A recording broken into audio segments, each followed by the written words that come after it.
This is a guest essay written by Pat Johnson.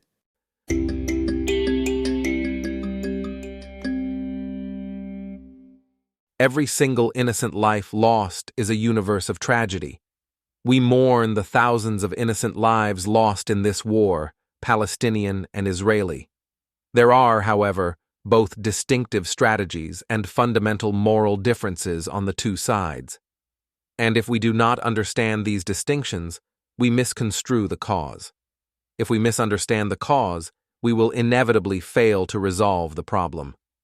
The Israelis who were murdered, raped, beheaded, immolated, and kidnapped on October 7th were targeted for death and torture by bloodthirsty terrorists who represent the nadir of humanity. In response, Israel has been engaged in a military operation not terribly unique among contemporary wars. The nature of the two sides is fundamentally, existentially different in intent and execution. If our goal is stopping more deaths, we need to understand why they are happening. Denying reality is never a good strategy for resolving problems. A huge denial of reality is happening right now. Here is the reality being denied. The goal of Israel is to minimize casualties on both sides. The goal of Hamas is to maximize casualties on both sides.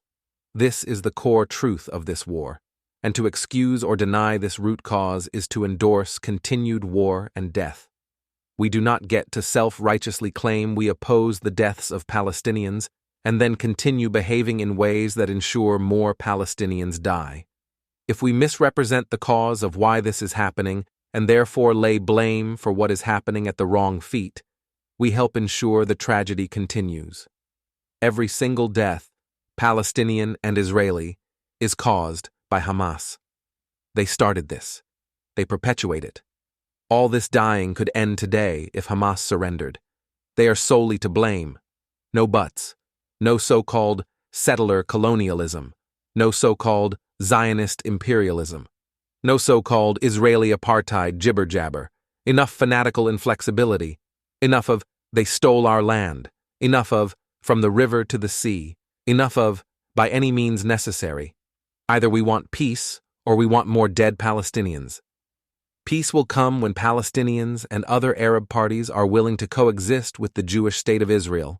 We either accept this or we support permanent war and more dead Palestinians.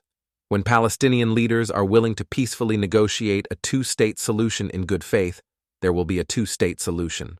The idea that Palestinians have no choice but violence is a racism of low expectations, an excuse Western activists make for terrorism based on the idea that those people know only violence and are incapable of peace and negotiations. Or, on the flip side, it could be based on the anti-Semitic idea of Jews as master negotiators who cannot be bested in a deal. Either way, it is racist. If you insist on blaming Israel for this war, you are hardly alone. The world is pretty close to unanimous in blaming Israel. The idea that this is proof of Israeli malevolence is to accept that inflamed mobs have never been wrong before, especially about Jews. This is where you come in. If you insist on playing your part in the Hamas strategy, if you count up dead Palestinians and blame Israel, you are not helping Palestinians. You are not doing anything to prevent these tragic numbers from escalating. If your main goal in this whole catastrophic, heartbreaking war is to pin the responsibility on Israel, you are doing exactly what Hamas hopes mindless overseas activists will do. You are part of a Hamas PR strategy whose price is paid in the bodies of Palestinians. In that case, it is not only Hamas that bears responsibility for the Palestinian bodies that are piling up. It is you. Want to place blame? Look in a mirror, because by playing the role Hamas knows you will, you are the reason Palestinians are dying.